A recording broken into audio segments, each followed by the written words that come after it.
Searchers estimated that it would be mathematically and physically impossible for the 2-year-old in little overalls, right, cute little kid, to navigate that distance on foot through rugged, snow-covered terrain. They found him on the top of a mountain. Like, it's pretty rugged out there.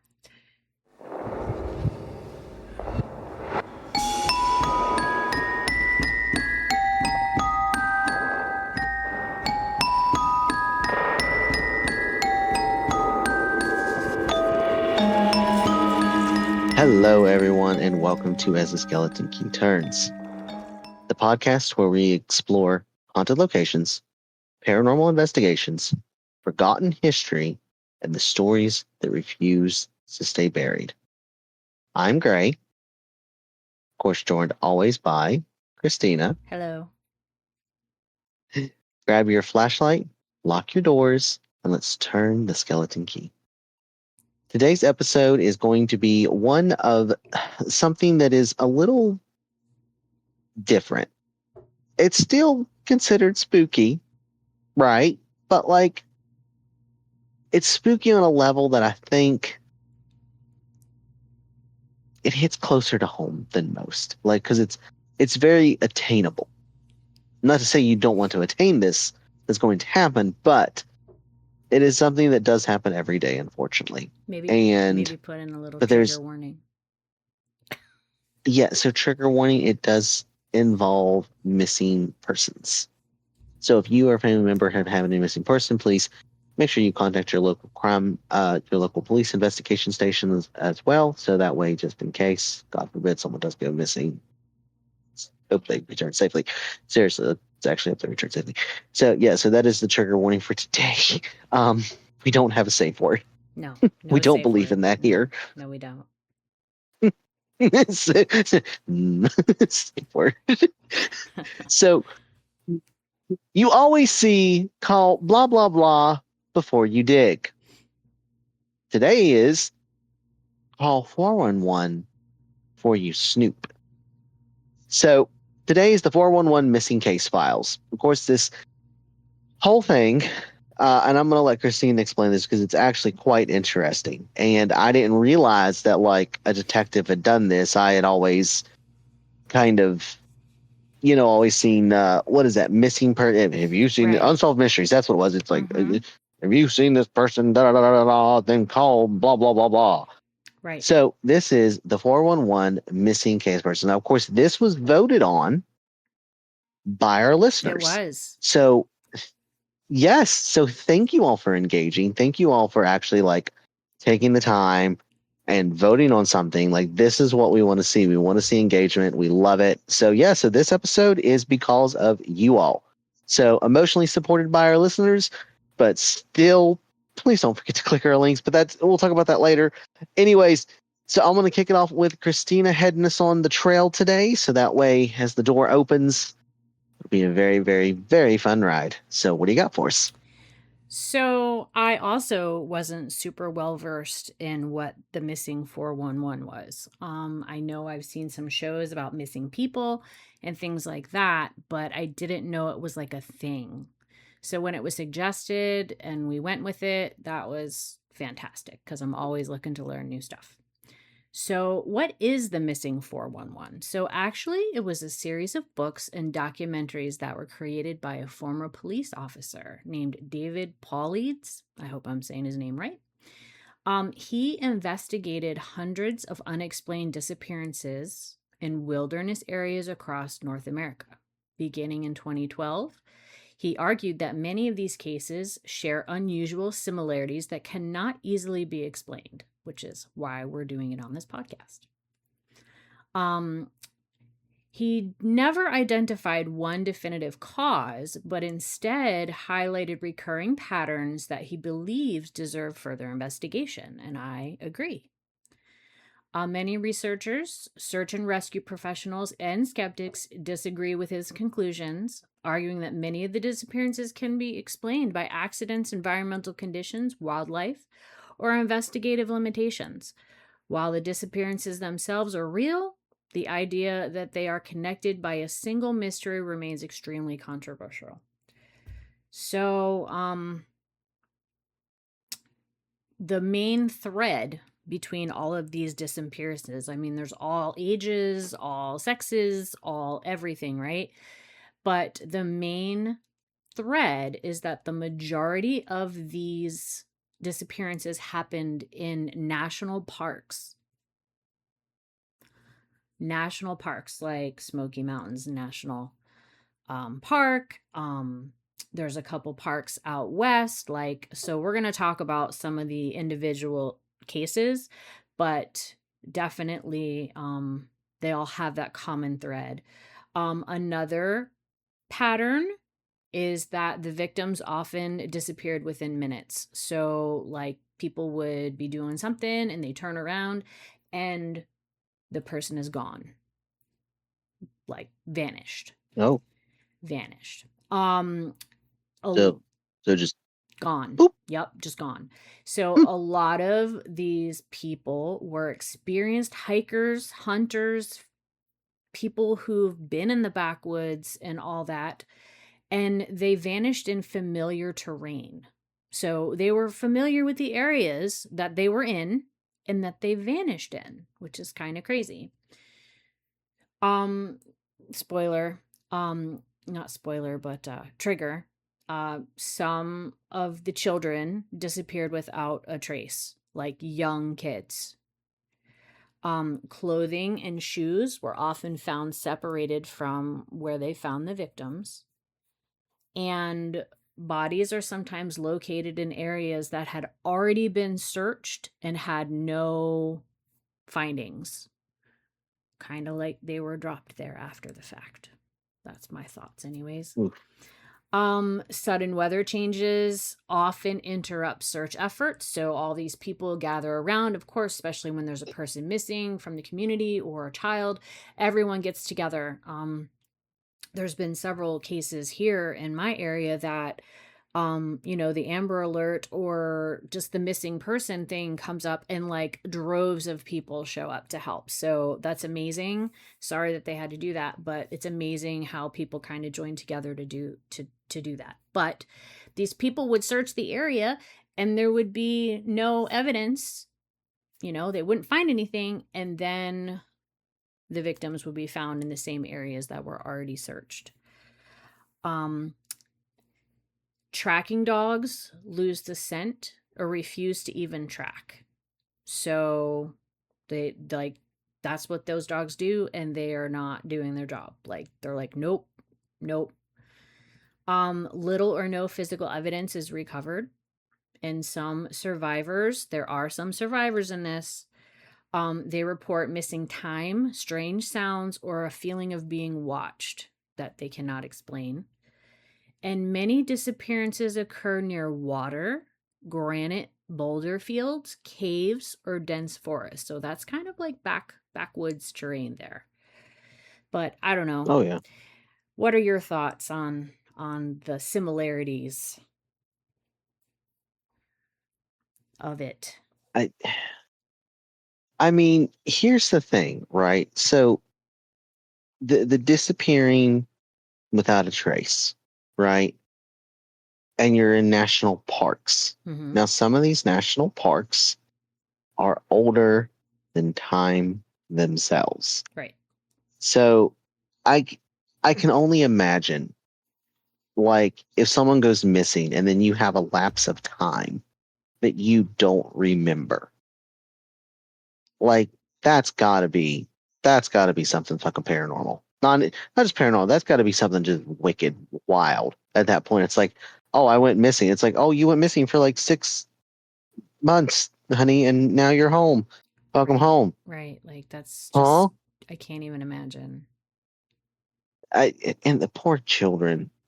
Seriously, and my heart actually does go out. And I know it doesn't sound like I'm very sympathetic, but I am. The poor kids. Like I couldn't be a parent and be playing with my kid in a national park or going on a hike, and all of a sudden I turn around for like a split second to like grab something for the child, and all of a sudden You just see the outline. It's like an outline of a kid was there, and you're like, you were just here. Right. The fuck you go. Right. I didn't even hear you move. Yep.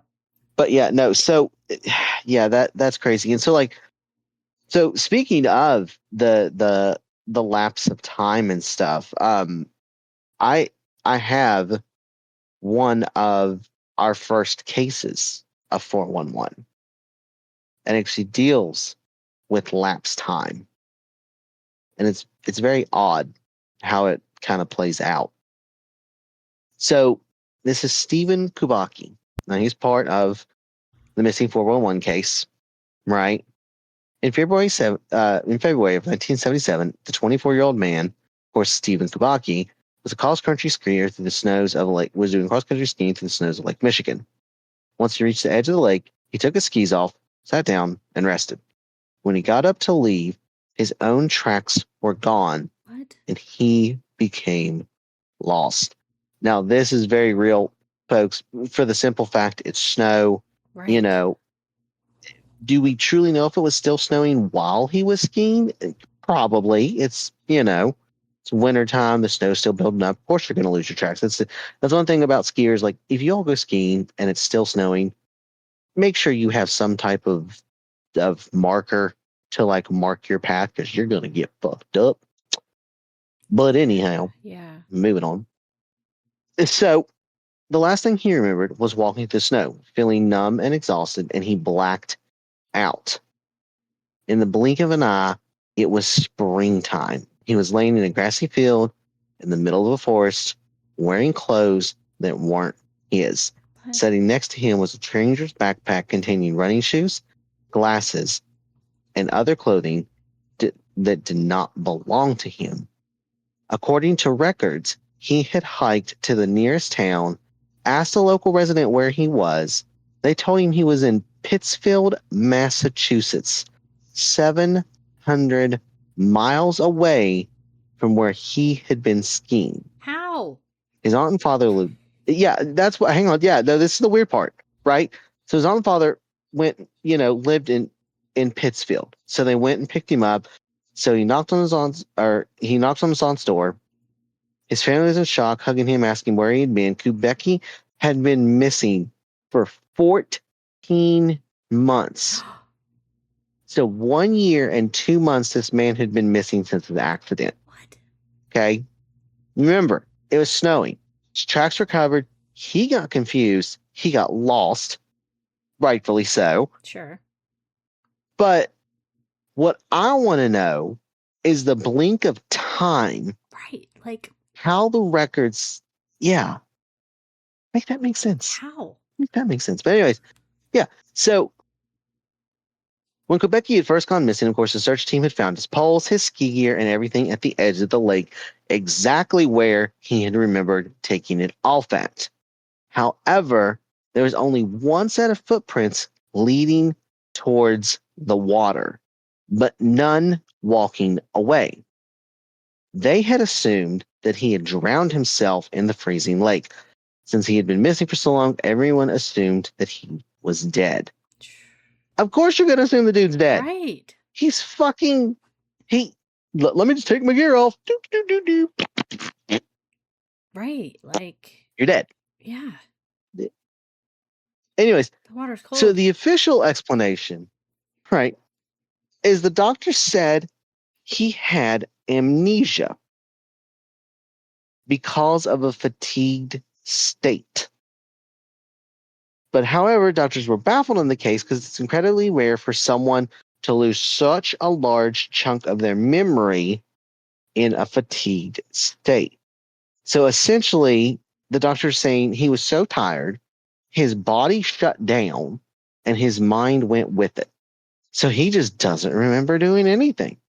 But if that's the case for 14 fucking months, the dude should have already been fucking dead. What was he doing? Fighting grizzly bears and black bears and shit in the fucking mountains? Say, oh, hey, I'm in Pittsfield, guys. Merry Christmas. Da da da da da da da.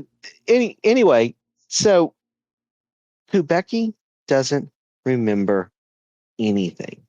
he remembered the only thing he remembers and he gives to police was that he took his shoes off, or he took his skis off, laid him in the snow, laid his pole down to rest. He said that's all he remembers. He doesn't remember walking down to the water. He doesn't remember hiking over 700 miles to Pittsfield because he said he had blisters on his feet.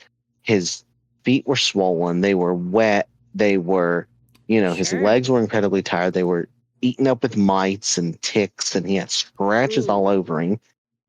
But he doesn't remember a thing.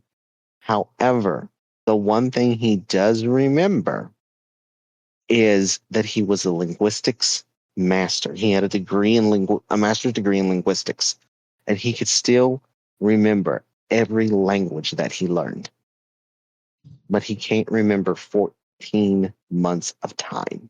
Hmm. So that's one case Mm. that just that deals with a time skip. Because here's the thing. He's not even in, I don't think he's even in the Appalachia at this point. He's not Mm-mm. even in the Appalachia. He's No. just fucking near Lake Michigan, and he ends up in Pittsfield, Massachusetts.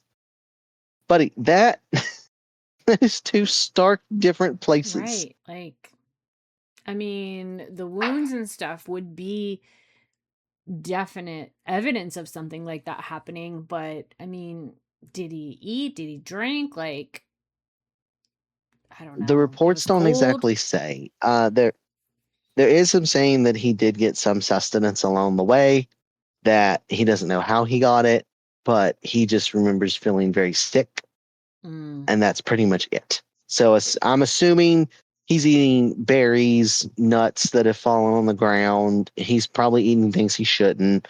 He's probably eating leaves, drinking from the streams, right. lakes.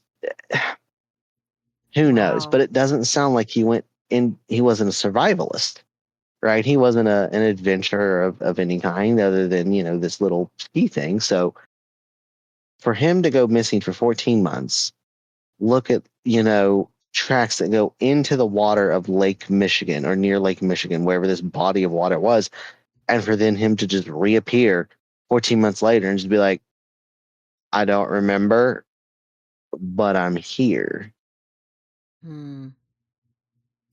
Very So yeah, so that's interesting. one case. Very interesting. Yeah. Um, I have one from a little guy. So Oh, him and his family were camping in the Spencefield area of the Great Smoky Mountains National Park in Tennessee on okay. June 14th, 1969. He was 6 years old and his name was Dennis Martin. And they were camping. It was an annual Father's Day trip that they would take. So he was with his father, his brother, his grandfather, and they were all playing like hide and seek, where the kids would hide and then jump out and try to scare their grandfather and father. So Dennis hid behind a tree and he was never seen again. Oh, That quick. That quick. yeah. Um so a lot of people came out to search for this kid. Obviously, like I mentioned before, 1,400 people came in 1969 to search for this child. And the military was brought in, the FBI, Green Berets, park rangers, like all kinds of people were there because this was a crazy situation. And they couldn't find anything. And like in many of these cases, like severe and sudden weather changes happened right after the boy Hmm. disappeared, and they just couldn't track him. They couldn't find him. Now, it was said by a separate family that they did report hearing a sudden scream and then witnessing a very rough looking man running away through the brush with something draped over his shoulder. So some people think that that could have been the person responsible for the abduction, but um yeah, the only thing they found was one shoe and one sock that was reportedly found, and he was never found, and the case still remains open to this day with the FBI and the park. You can review the redacted investigative documents provided by the National Park Service. But yeah, unfortunately, he was never found. I mean, how, if they were all together, right? They're all playing. There was adults there. It's not like they were by themselves off wandering, whatever. Um, how? How? And they didn't hear anything. Like, I don't know, if this guy truly was the one who went and took him, like, you would have heard that. The parents would have heard that. They were Right. right there. So I don't know. It's just crazy. It's sad. Just Hmm. crazy. Mm, That is very, very odd. Yeah, I'm reading here. Yeah, just nothing, you know, nothing. right. Nothing at Dogs all. couldn't find him. Nope. Never found a body. Nope. Well, now, okay, so I have another case. So this one, right, could technically be in the detective's book, but it's not. So it's a local to my area. Mm-hmm. It's a local case of 411. And when I say it's fresh within the past 2 days. What? No, I'm not fucking kidding you. So, as you and I were talking about, the 411 and stuff, and kind of conversating back and forth and learn a little bit more about it, we actually had a local, version of this of 411 missing persons. So, a family is out at a local swimming spot. I'm not going to say where because that would give out too much. Of course, there is public record right now Sure. of the case, but I still want to be very, It's a it's still sensitive very situation. sensitive. Yeah, exactly. It's sensitive. So, Yes. So family was out with, a bunch of people. They were out swimming, and all of a sudden, and it's not very deep water, and it's not very fast water. Okay, not at all. There's no heavy undertow this particular day that we know of. I mean, if you check the currents at the time, there was no heavy undertow. There was no rushing water. Nothing could have prepared, right? Nothing was prepared. I guess you could say for Mother Nature to be like, hey, no. But so family swimming, they're all having a great time. Majority of the family gets out of the water. One person who is of an adult age is known to be a very strong swimmer. mm-hmm. Super strong, super great. They grew up in these mountains. They know what the cautionary tales are of these mountains. And literally, the family was fixing lunch. They turned their back on the person for literally a split second to grab them a drink because they were going to come out of the river, the swimming hole, river, lake, whatever you want to call it. They were going to come out. And as they turned their back, they don't hear a thing. They don't hear anyone get out. And they turn around. They're like, "Oh, hey, here's your," and they're gone. What? Now, remember, this is a strong swimmer, young adult, you know, very healthy young adult. Okay, so grew up in these mountains, knows the cautionary tales of it, knows what to be cautious of and for, Right. and they just vanish. Now, this comes across the local scanner. All departments, please be advised we have a missing person in this area at this time. All units, please respond. So, 4 different units from my local area responded, including 2 units up north responded. because of this location. And literally for 2 days, nothing. People are searching high and low and near the swim spot. The dogs, the dive team, nobody can find a thing. Then 2 days later, now it's public knowledge, right? Of course, the names are still redacted, and the victim, unfortunately, is still redacted. But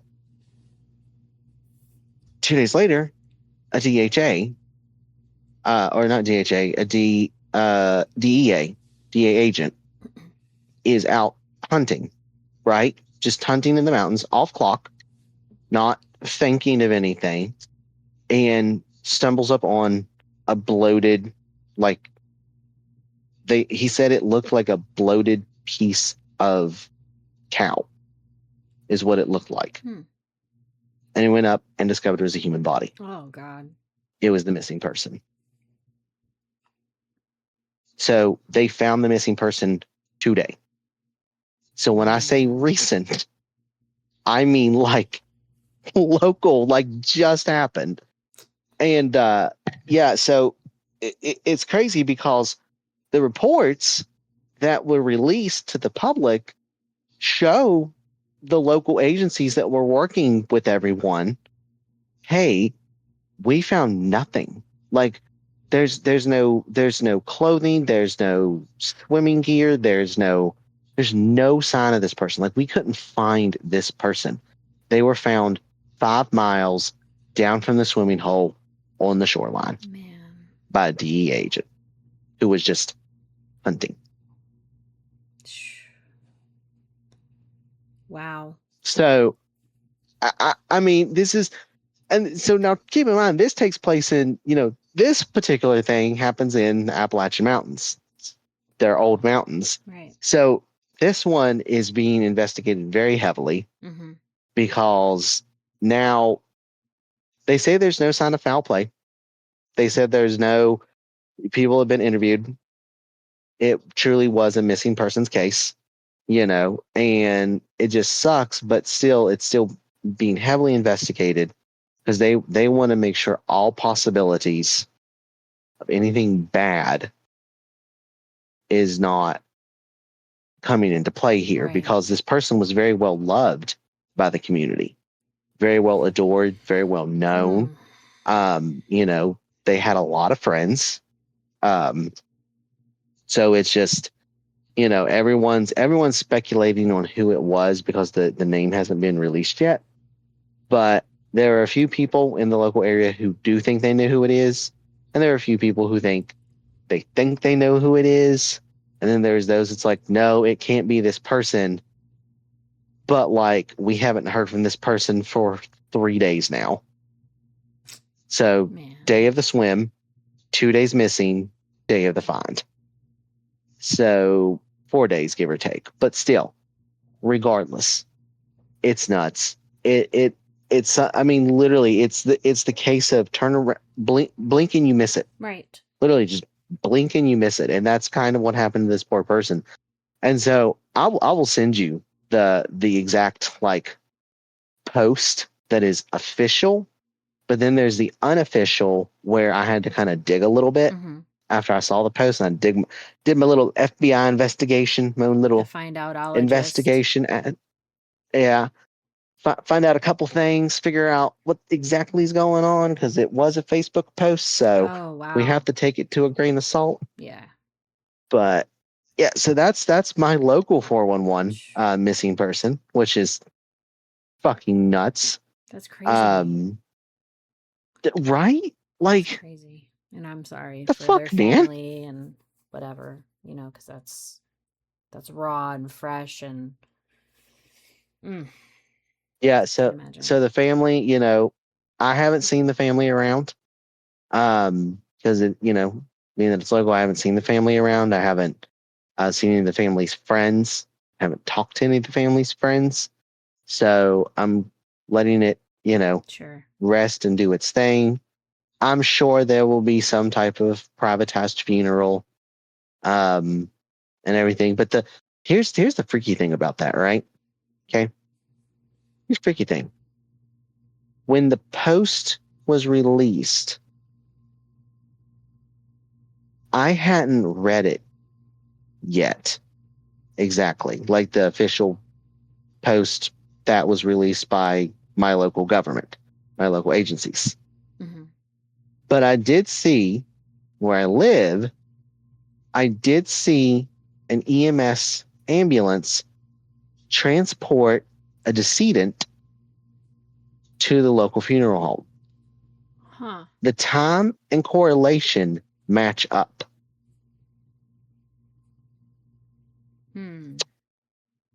A little freaky. That is Little, freaky. little freaky. So, but yeah, so that's another one that's not even in the Wow. book, but it's Wow. still a 411. I've got one more. Um, One more that I kind of, what do you got? yeah. So on April 10th, 1952, 2-year-old Keith Parkins. Now remember, in 1952, things were a little different. Okay, we would never just leave our kids alone, right? Now, but then Right. things were different. Yeah, So, you leave your kids alone all the time. right. So, 1952. 2-year-old Keith Parkins was visiting his grandparents' cattle ranch near Ritter, Oregon. And around noon, Keith and his 2 older brothers went out to the barn to look at a newborn calf. His brothers headed back to the house for lunch, and they left the kid behind at the barn. The mom realized, Oh, hey, kid's not with the brothers. She went to the barn, searched for the barn, couldn't find anything. Kid was gone. Completely gone. ooh, So, a massive search party, of course, consisting of dozens of local volunteers, immediately began combing the area. 19 hours later, at 6:45 a.m. the following day, searchers found Keith, 2-year-old little Keith, lying face down in a patch of snow on Bald Point. He was oh, hypothermic and unconscious, but he was alive. And they flew him to Pendleton, Oregon, and he made a full recovery. So here's the weird parts. Like, so glad he survived, right? He was yes. found 8 to 12 miles away from his grandparents' home. Okay? 8 to 12 miles. 2 years old. He's 2. Searchers estimated that it would be mathematically and physically impossible for the 2-year-old in little overalls, right? Cute little kid, to Yeah. navigate that distance on foot through rugged, Y- snow covered terrain. They found Oh, him on the top of a mountain. Like, it's pretty rugged out there. Um, Keith had no memory of the 19 hours. Nothing. He doesn't remember anything. The only detail that he ever mentioned was that a cat had scratched him. That's the only thing he remembers. So experienced outdoorsmen and investigators later attempted to replicate the journey that the 2-year-old made and couldn't do it in 19 hours. It was like he was picked up and dropped somewhere. Like, it's not possible. So it's bizarre timing, extreme distance, of course, again, harsh weather conditions, right? We said that that's like a thing, the harsh weather conditions. yep. Um, a lot of people debate that he was carried away by an animal, a person, or something else. So, but yeah, he lived, and they still don't have answers because he doesn't remember anything. Crazy. That is crazy. Crazy.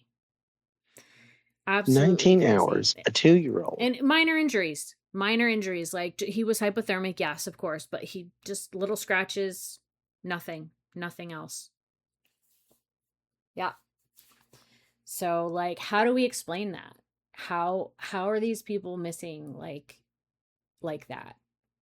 Like, what are your thoughts? That I don't. I can't calculate them because the only thing I could think of is I don't get it because like okay, so like skipping time, fine. 2 year old, it's a 2 year old, right? Right. Conscious isn't fully there, Right. but it's there enough to realize and analyze the situation, At that time. kind of Yeah, at that time. at that Right. time. Yeah, that's just odd Right. because like the fuck, like I genuinely want to because here's the thing, right? So if you have an experienced outdoors person, right, Mm-hmm. trying to replicate something a 2 year old did. Right. Now, were there any reports like before I say the rest, were there any reports like they saw any tracks? Did the rescue team see anything that would be considered not unusual, but like normal for someone to take a hike like that? Like, were they thinking of the obvious, or were they just like focused on we have a missing 2 year old? Holy shit, let's go. They did find some footprints. When they were searching for him, they did find a set of small footprints roughly 3 miles away from the barn where he was last seen. The size and tread of the shoes were consistent with the kid. Um, Okay. and the track showed that he did not travel in a straight line. He went off one way and then the other way. So, yeah. It Fuck. says, what Uh, does this say? Some historical accounts note that tracks appear to weave directly through a herd of cattle. uh, so the kid's essentially running, and you just see it's like literally the tracks tell the story of For 12 ooh miles, cow. though, I mean, I know kids have a lot of energy, I, but it was cold. Like 12 miles running? Weird. It's so weird. that is very odd. I I mean, mean, that part right there makes it very, I don't know. My whole thought on it was like, all right, maybe they were abducted by UFO or alien or something, or maybe they stepped into a time rift or something, like, and that's why they haven't been found. But this kid, they found his tracks, but they didn't find the tracks until 3 miles away. So from point A to 3 miles away, what happened and how did he get that far away being as little as he was? so he says he remembers a cat scratch. Are we Mm-hmm. sure as a cat? Are we sure like maybe a bird? Like I know this is bright. I know eagles and They're there are out giant there. birds Yeah. still. Yep. They're out there, people. So like, don't think that a fucking eagle can't pick up your little 1 year old bundle of Oh, for joy sure. because they absolutely fucking can. They could. let's yeah, But let's be real here. this is what they are saying about that. Um he would have weighed about 25 to 30 pounds at the time, Okay, and the native prey, the birds of prey native to Oregon are the golden eagle and the bald eagle. So they're saying that even the healthiest eagle can only pick up their own body weight of about 10 to 12 pounds for a short distance. So now, if he was so a three skinny little miles, thing, right? If he was skinny, right? okay, maybe. But they're saying the average maximum, like that they would be able to fly with a distance would be about 4 to 5 pounds. And he had Okay, no trauma. Like he had no talon marks or puncture wounds or lacerations, nothing. Just unconscious and cold, pretty much.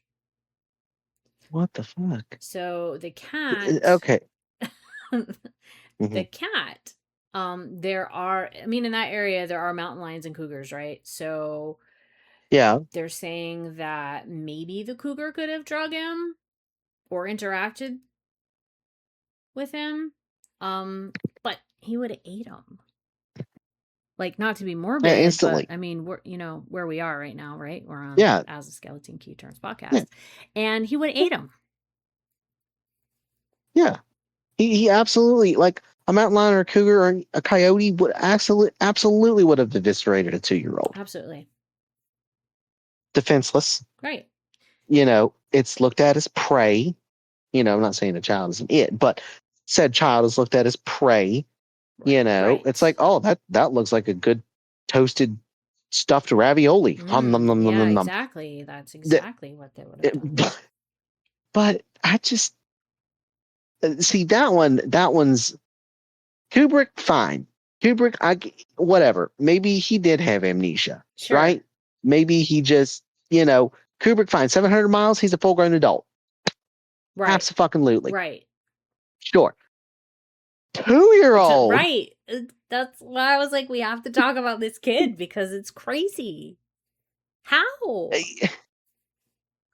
I, for any 2-year-olds that are listening, if your parents let you listen to our show, could you, in words of your own whatever, could you explain to us how this would be done? Because I'm lost. And I know doctors and investigators are lost too, because they're probably like, this kid should have been dead. For Right. all intents and purposes, this kid should have been Done. like And nothing. thank goodness that's Unzo. not what happened, but Right. did you hear I about this story? See, I don't know, there's so many theories. I can't put my finger on it. But did you hear about this story back in 2019 where the kid was playing and he ran off into the woods? I think it was in North Carolina. And like he said a bear took care of him for like 2 days or something. I did Do you hear remember about that? that. Yes. Yeah. Maybe it was a I mean, Sasquatch in that case. But this could be a case of the Jungle Book, American version. maybe. Instead of the Jungle Book, it'd be called the Freedom Book. In Well, in the good stories debatable. though, the bad stories, I don't know. Yeah, the bad stories, it's the Jungle Book and Mowgli has rabies, and well, here we are. But, you know, it's, that is one case that throws me for a loop, in all honesty. That is nuts. And Wow. he can't tell you Well, anything about it. So, yeah. oh, that's crazy. That's a tale he's telling as, he got older and stuff. And like, that's something he spun to his grandkids and his kids. And he's like, I remember back in 19 da da da da. Right? I went missing and now here I am. Wow, it's just crazy. Dude, I would love to have met him. Like, as he got older and stuff, became an elderly person, but like, dude, tell me the story again of how you went missing Right? for 19 hours. And then they just found you just eating snow, cold, but you're snowbound right there, face planted in the snow. Mm. Like, just tell me that, because I want to know.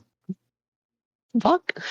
Um, but wow. Well, okay. This has been an interesting story episode. So this has been great. I'm gonna be thinking on that one actually after the episode too. I'm just gonna be like, I'm gonna sit there try to do the math. I'm gonna do the math. I'm gonna do the research. I'm just gonna be like, damn it. I want So, to hear but everybody's yes. theories though. Like, if you have a theory or a Oh thought, yeah. please tell me because I'm honestly, I don't even like this particular story like blew my theories out of the water, so I don't know. Yeah. That was yeah. Yeah. This is definitely. Anyways, thank you all for joining us. Of course. For another episode of As the Skip. Yep. Words. Hard. Yes. Thank you again for joining us for another episode of As the Skeleton Key Turns. Of course, you can follow us on our social medias, which will be Facebook, YouTube, TikTok, and of course, we're on Spotify because that's how you're listening to us. And Instagram. We do appreciate you all giving us feedback on the poll. We might do another one because at this point in time, at least we know what you all want to hear, and that's the thing. Like, we went into this blind, what, 13 episodes ago, 14 episodes 13, ago? yep. This is Like 13. 13. Yeah. So 12 episodes ago, we went into this blind, not knowing what we're doing. And we're still learning, Every day. by the way, every day. Yeah. Okay. So just lay off our case. But we love doing what we're doing. It's definitely, it's something that I think we had always tossed around in our mind, and because we had a ghost explored together, we had we've talked paranormal shit together, yeah. and of course, Christina's like, I want to do a podcast, and I'm like, bitch, I did one like a long time ago. I remember, but I want to do something now. I'm like, okay. So this is round 2 for me. But I love it. I love doing this. I love that you all are tuning in and listening, and I'm sure Christina shares my joy. Yes. But yes, so follow us on all our social medias. Please don't forget to like, comment, and subscribe. Please, please, please make sure you check out Christina's amazing, her and her business partners shop, Moonlight. What was it? I didn't have it pulled up. Wow, I'm a terrible. www.mysticalmoonlitpaths.com. And we also just opened on Etsy. So whichever one. Yeah, so go check that out. Make sure to, if you are going to go ghost hunting and you need some equipment, don't forget to use our affiliates. So that way it does support us. It supports us. Of course, it supports them. And if at any point in time you have a wild, crazy story or a no sleep story where like it's just pure horror and you want us to read it, send it in. Like I would love to just read a true no sleep. Like, oh, I would love something just bone chilling, terrifying. And I'll read it. I'll sight read that bitch. I won't even read it beforehand. All you have to do is label scary story. Right. And I'll sight read that. And I swear to God, if it turns out with something with some fucking brain rot coming after your toes, I'm sending the Babadook after you. The Babadook is real. Okay. Or I'm sending Goatman. I'm sending you to Goatman Bridge. Ooh. And you're going to spend the night with Goatman. He's not nice. No, he's not. But he's angry all the time. Poor Goatman. Yes. But also, don't forget, we have the West Virginia Asylum coming up. It is becoming spooky season now. So with that being said, spooky season is literally like it's kicking off. So all the tickets are going to go on sale. Of course, me and Christina, we're going to be planning things in the future. Who knows if anything will happen this year? We do hope to meet back up and do some type of investigation and stuff like that together. And if we do that, we will, of course, will announce it on YouTube and our other socials for you to actually come out and meet us if you have the time, money, and availability. Then absolutely, I would love for you to come out and explore with us, kind of be a one-on-one. Also, if you would like to be a guest on the show, please email us directly. We post our email on our socials, so that's how you can reach out to us. If you have a scary story, you want a guest star or anything like that, if you want to, come on the show, we'd love to have you because, more the spookier, the more the merrier. So, but yes, yet again, thank you again for listening to us, A Skeleton He Turns. Of course, I am always your intrigued host, Cray, and always joined by the lovely Christina. Goodbye.